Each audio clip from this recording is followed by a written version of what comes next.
use the same thing. But what do you guys think? I think that yes, super duper agree with that, especially because we know that XYG might also do the same thing. This Yuzhong pick, although it is not the most optimal pick, especially because there's Florid, there's Faramis, or well, they did not see the Florid prior to the Yuzhong pick, but it's more of a comfort kind of pick. Like, it doesn't have an actual combo with the Fredrin. Imagine if they picked up somewhere along the lines of Lapu Lapu, for example, they will have the burst to go with a Moskov. But that tells me it's comfort pick. That's also is the same with Fredrin, although Fredrin works versus the Roger. This is Faramis plus Ruby, which Fredrin actually hates playing at. So what I'm trying to get at is XYG is playing around their comfort heroes, so FCON should also be playing on their comfort heroes. Yeah, so honestly, nicely looking at this match here, Falcons, they're betting out the Moskov. So even though, yes, they won against it, but they're still respecting Long, having the highest damage and the highest goal in that game. Yeah.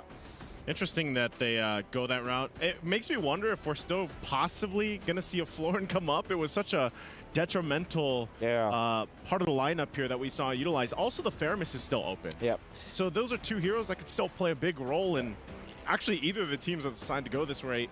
Yep. But because of the first pick is going to be up for grabs. Harith maybe is I mean, yeah, There it is. very natural actually.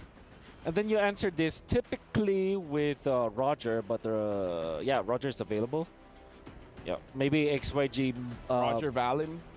Roger Valen looks really good.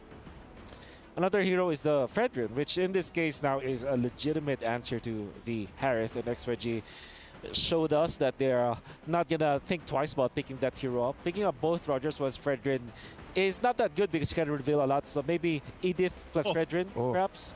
There it is. There it is. Wolf Wolf always on point. He's good. I'm sure that his glasses has screens inside of it that he has like 5 seconds ahead or something. I'll say that, you know, so far through the group stage, I don't know what Wolf's percentage is, but he's pretty on point. And 120%. Thank you. 120%. 120. Thank you. 120? Like I said, 120%. 120. Wow. Like meaning to say, the draft that he got wrong, he was right. He was just right too fast. Yeah, that's right. It's gonna be in a knockout stage, so he was drafted for that one. I'd take that. I take that. That's enough for That's enough for me. Did you get the Ruby or the CC now? I think CC. Oh, Roger, obviously. Roger Faramis. Faramis still open. Oh, this. I hope XYG picks up the Valentina because now they have access to the Faramis. Netherrealm, yeah. Netherrealm Fredrin is great, and it's great versus the Roger as well, right? That's because true. Roger hates playing against the Faramis. I think part of the problem the last game was they locked in the Fredrin early. Yeah, I agree. They didn't have to pick it up that last pick for the first phase. Oh, whoa! This is interesting.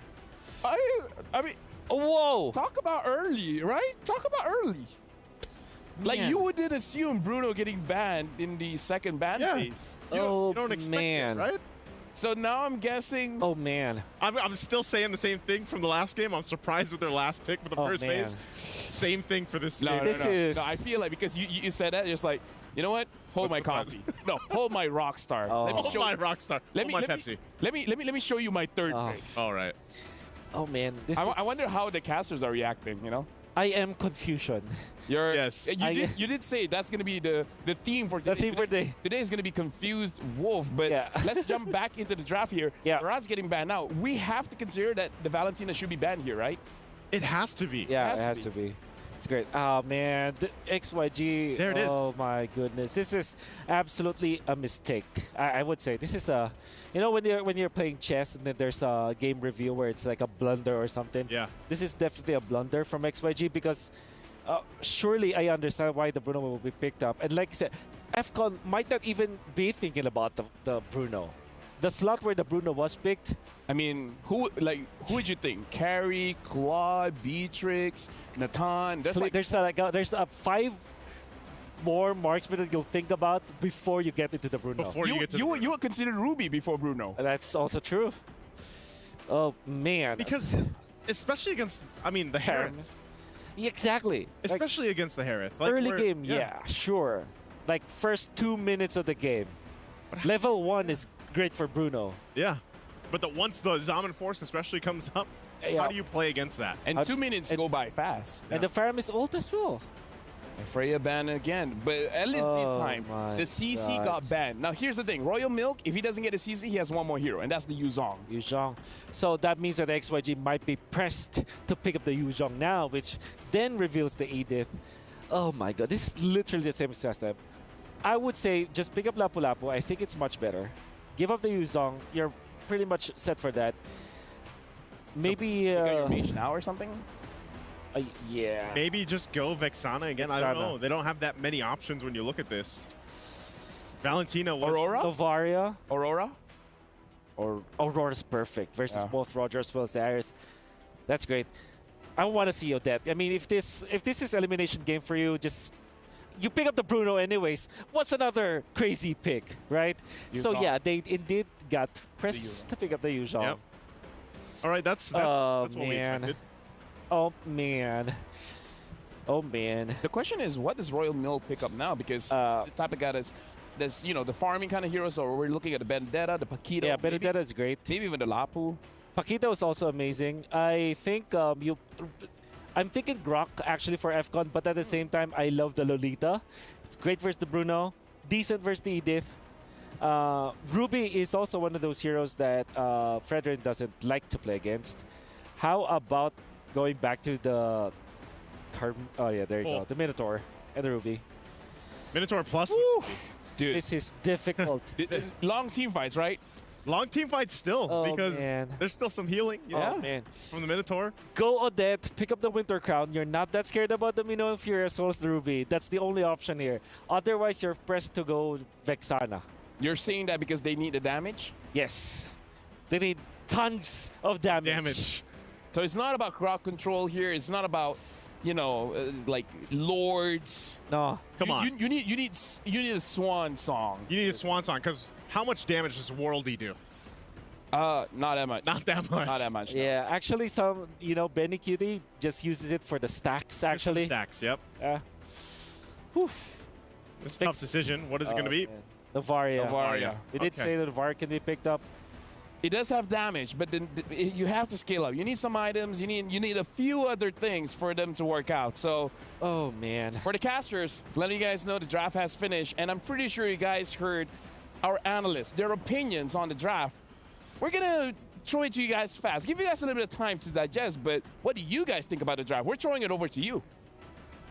I want to catch it real fast just as well. It's very rare that clearly, literally, an analyst says, yo, that might have been a blunder right there. Hey, man, if Lung hard carries this game 1v5, it's a blunder no longer. And I think that's what we're hoping to see here, whether he actually qualifies for that slot. Can he truly 1v5 against a double sustained composition that has a Farmus and a Minotaur? Good luck. And this is indeed a debut Bruno pick in the group stage of MSC 2024.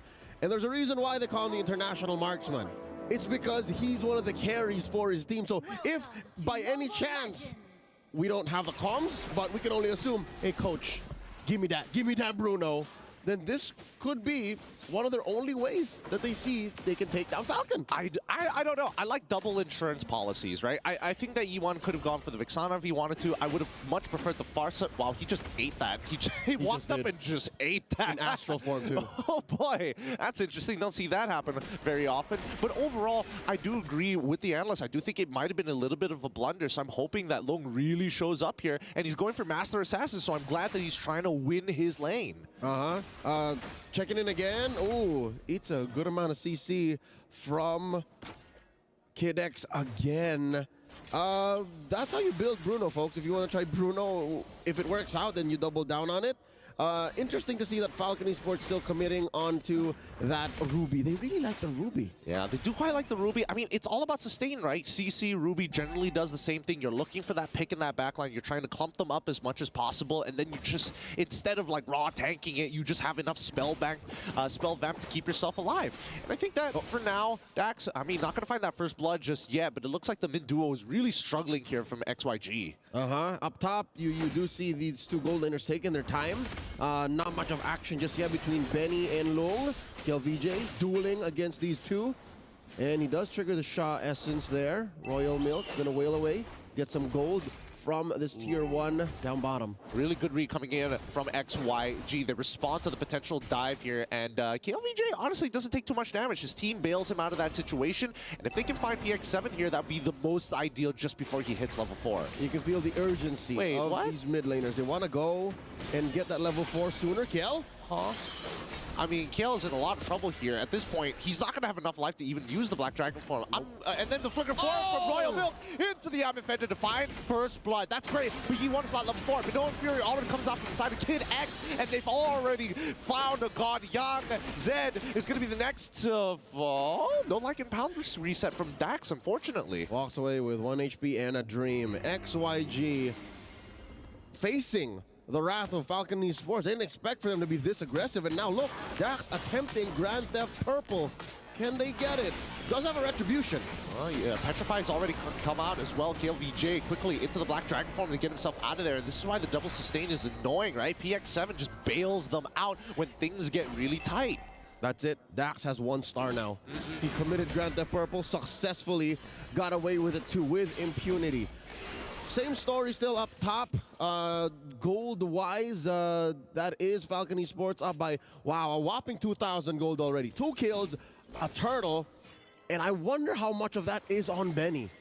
Let's have a look here. Wow, 500. Oh, okay. That's not too bad. That's not too bad. Trickle-down economy. It is the trickle-down effect, right? And you can see that like every single motions on the map have costed them something. Even for PX7, he is quite significantly ahead against E1. He's 2 levels up on E1 right now, and all because a bad turtle fight, and more importantly, didn't hit level 4 on time by the EXP lane. The EXP lane skirmish really benefited FALCON ESPORTS, and I'm pretty sure that was to plan. That was on purpose. And now they're going to continue to pressure top lane this time around because this buys FALCON ESPORTS more room to rotate. They can try and engage, and if anything, they can do it on 2 fronts. Look, down bottom.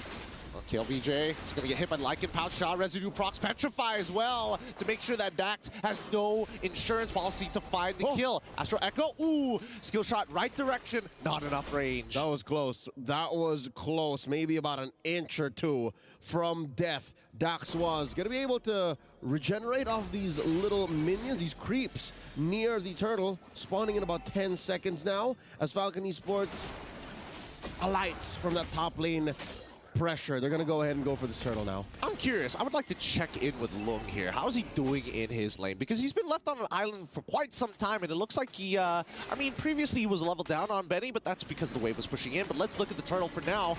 Black Dragon form already out from KLVJ, but no Fury to follow it up, and it looks like, nah, Dax is going to be able to get the retribution, no problem, with Zed as a consolation prize. It's pretty impossible for XYG to walk in like that, right? I mean, with the Mignolan Fury alone is a big issue. Well, fool me once, shame on me. Fool me twice, well, shame on me still. I think the other one goes the other way. I think shame on you. But yeah, no, I think this should be the last straw for XYG. Maybe don't face him up front. The kill's gonna go down here. Unless... Oh! What? Ah, he walked out of it! He walked out of range and ended up dying! I'll count that as an outplay. The king does it. I'll count it as an outplay. That was a 3v1. There was no reason for him to do that. Let's watch it again. Look at Dax. Just look at Dax. You can see the range of PX7's Netherrealm, right? And Dax just so happens to walk out of it and gets tapped by the shot. It was the Shah, and right out of range, too. Shah has larger range than Netherrealm. Oh, it's so funny. No, that's mechanics. Dude, that's so funny. Oh, man. I mean, Dax is probably like, it's not the biggest deal in the world. A little sad, of course. Yeah. But let's look at the item builds, because right now, I think that, oh, man, Zed, he is greedy. A brute force breastplate, first item to be able to not only run away from his opponents, but if XYG can turn things around, he's going to be running at his opponents. It's tough because, again, FALCON ESPORTS has multiple damage sources, very different in nature, too. There's physical, there's magic, and by getting brute force, I guess that's the most economic way of him getting both. It's hybrid, and again, less CC. So you're looking at less from the Minoan Fury, less from the pull, less from the hook from Royal Milk. So I get it, I understand, but it is a little greedy. I do agree. Now in mid, Royal Milk dancing around 2. their comp is so unkillable. I mean, just look at how minimal damage they're doing to him. And like, even if he does take the damage, he just walks down to the bot side of the map, heals back up to full, comes back to the neutral, and it's just like, I don't need a recall ever. I'm good. Let's go. Turtle here, started up by Dax. KLVJ watching from the bush. Wait. River control in. Oh, what? And then Zed gets pulled in. What's going on now? The interception from Falcon Esports. XYG just let it happen. They just turned a blind eye to it. Less of an intersection. I think Zed was just going the wrong way. Zed was just walking in, assuming he wouldn't get punished. I mean, he flickered out of there. I think they didn't read the situation right. That's the only way that we can explain this. You can almost see it in Zed's face. Like, how could I have let that happen? How could I have walked into Falcon Esports crosshairs like that? Oh, that's such a feels bad for XYG. And I mean, now with the lead and momentum that Falcon Esports has, you can definitely tell from where they come from, their region, they get real aggressive when they have that lead. And now they're the ones facing this kind of aggression. Again, folks, as a recap, in the finals of the China qualifiers, XYG swept their opponents. XYG swept KBG. So this here, this is the other side of the coin for them. Now Royal Milk, 3v1. Oh, Royal Milk, saved by PX7. Oh, Royal Milk, he almost made the mistake. Nearly walking out of it before the projectile connected. Again, this is the beauty of the double sustain comp coming in from Falcon Esports. They love doing this, right? They love having the Netherrealm. They love having motivational roar. It could be switched out for Florence, Do. It doesn't really matter as long as you sustain. And even without those supports, all of them have some level of sustain. Benny with the shields, Dax with the lifesteal, Royal Milk with the ungodly amount of lifesteal and spell vamp as well. 5-1, 6K gold lead ahead for Falcon Esports. XYG is gonna struggle to keep this turret. I mean, they can fight if they want to, but they find the I'm offended flicker backwards, and it's too late. The Manila Fury stops any aggression from XYG, and even KLVJ, he hunkered around for a little too long, and the Netherrealm is going to keep everybody alive. How many chain kills can you get? And it looks like XYG admit, okay, we're only giving you 2. We can't give you any more, man. Uncle, I call Uncle, and they back off. They're eventually gonna get the orange and that turret up top that they started. Odd how mid lane tier 1 hasn't been touched. Look, now just eventually they'll push. I don't know. I don't know what to feel about this game. I feel like XYG aren't playing that well this time around in game number 2. I think they did much better in game number 1. Something in game number 1 broke them. I think something must have snapped. Something changed because now XYG, they've been playing on the back foot since minute 1.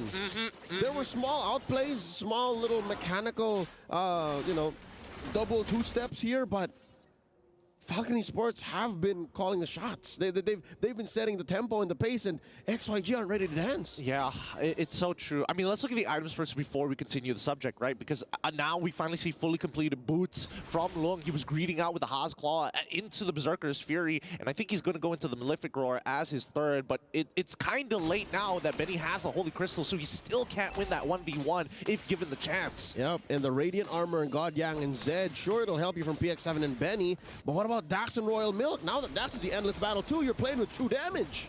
It's a little tough here, but let's see whether an inhibitor falls, right? They've got synchronized waves. They're all pushing at the same time. It's really stretching out XYG. And E1, he's so low. Look, he's already down 50%. Here comes the Black Dragon farm because KLVJ needs to force them away to protect these inhibitors. They don't want checkmate angle this early on into the game, but Falcons one last wave up on that top side and maybe cracks it open. Yes, gets it open just in time, and now they back away. Checkmate angle set up. All according to plan. About 2 minutes until another Lord comes through with a contest from XYG far from the horizon. They can't even think of defending here because they have to watch out. You can engage. I mean, God, yeah, he tries to get on out of there with the Primal Wrap, ends up getting punished too with the I'm offended, and that's going to be GG. Well played as FCON 1 has just landed. The crystal going to get cracked open after Dax gets the Maniac. Falcon Esports does it again. Both teams tried to draft as close a lineup as they did in game 1. And eventually, it's Falcon's aggression, what we were expecting from the early moments of Game 1, that one